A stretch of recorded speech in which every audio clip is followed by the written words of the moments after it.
In this video, we're going to be talking about how to fix TikTok live stream access denied.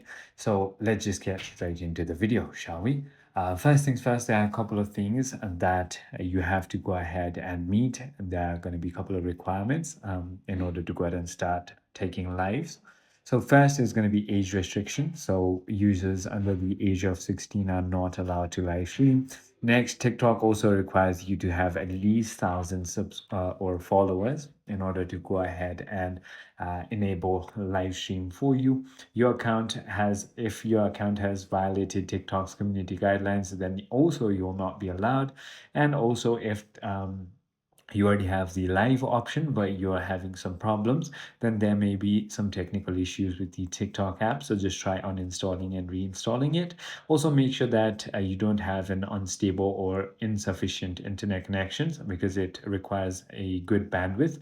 So I hope this video clarified everything for you. If you have further more queries, feel free to